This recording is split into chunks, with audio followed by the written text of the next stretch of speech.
स्वागत है दोस्तों आपका आज की इस वीडियो में। आज हम हिंदी के 15 मोस्ट इम्पोर्टेंट प्रश्नों के बारे में चर्चा करेंगे जो आपके किसी भी प्रकार की प्रतियोगी परीक्षा के लिए उपयोगी है।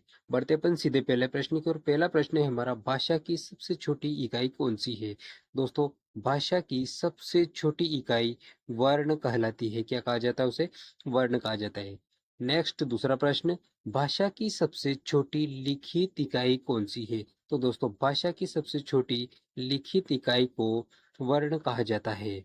तीसरा प्रश्न, भाषा की सबसे छोटी मौखिक इकाई कौन सी है?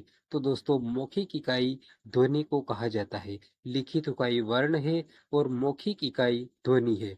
नेक्स्ट चौथा प्रश्न, भाषा की सबसे छोटी सार्थक इकाई किसे कहा जाता है? तो दोस्तों, सार्थक इकाई शब्द को कहा जाता है। भाषा की सबसे छोटी और सार्थक इकाई शब्द को कहा जाता है। पांचवा प्रश्न, भाषा की सबसे छोटी पूर्ण इकाई कौन सी है? दोस्तों, भाषा की सबसे छोटी पूर्ण इकाई वाक्य को कहा जाता है। किसे कहा जाता है? भाषा की सबसे छोटी पूर्ण इकाई वाक्य को कहा जाता है।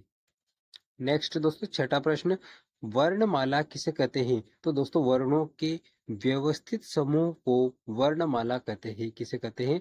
वर्णों के व्यवस्थित समूह को वर्णमाला कहते हैं।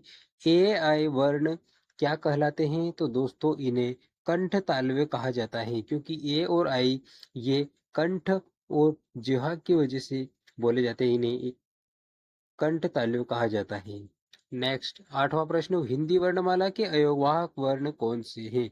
दोस्तों, हिंदी वर्णमाला के अयोगवाह वर्ण अम और अह है। कौन कौन से अम अह अयोगवाह वर्ण होते हैं? नेक्स्ट दोस्तों, इनके बारे में जान लीजिए। इनकी संख्या दो है। कौन कौन सी? अम और अह दो ही संख्या है, और ये न तो स्वर है और न ही व्यंजन है।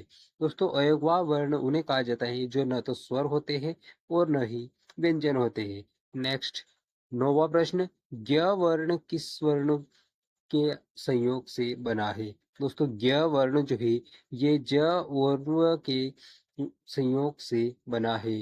संयुक्त व्यंजन इन्हें कहा जाता है। संयुक्त व्यंजन की संख्या दोस्तों चार है। अक्ष त्र अक्ष श्र ज्ञ और त्र, ये चारों संयुक्त व्यंजन है। अनुनासिक का संबंध होता है। तो दोस्तों, 10वां प्रश्न है हमारा, अनुनासिक का संबंध होता है। तो दोस्तों, अनुनासिक का संबंध नाक और मुंह दोनों से होता है। किससे होता है? अनुनासिक का संबंध नाक और मुंह से होता है। 11वां प्रश्न दोस्तों, काम का नाम बताने वाले शब्द को क्या कहा जाता है? 11वां प्रश्न है, काम का नाम बताने वाले शब्द को क्या कहा जाता है? तो दोस्तों, किसी भी काम का नाम बताने वाले शब्द को क्रिया कहा जाता है। क्या कहा जाता है? उसे क्रिया कहा जाता है। नेक्स्ट 12वां प्रश्न, वाच्य कितने प्रकार के होते हैं? तो वाच्य दोस्तों तीन प्रकार के होते हैं। कौन कौन से?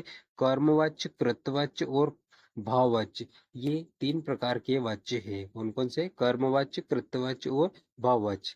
13वां प्रश्न, जो धातु या शब्द के अंत में जोड़ा जाता है उसे क्या कहा जाता है? दोस्तों, जो धातु या शब्द के अंत में जोड़ा जाता है उसे प्रत्यय कहा जाता है, और जो पूर्व में जोड़ा जाता है उसे उपसर्ग कहा जाता है। अगला दोस्तों 14वां प्रश्न, 14 नंबर का प्रश्न, जो पहले कभी न हुआ हो उसे कहा क्या जाता है? दोस्तों, जो पहले कभी न हुआ हो उसे अभूतपूर्व कहा जाता है। हिंदी में शब्दों का लिंग निर्धारण किसके आधार पर होता है? दोस्तों, हिंदी में शब्दों का लिंग निर्धारण संज्ञा के आधार पर होता है।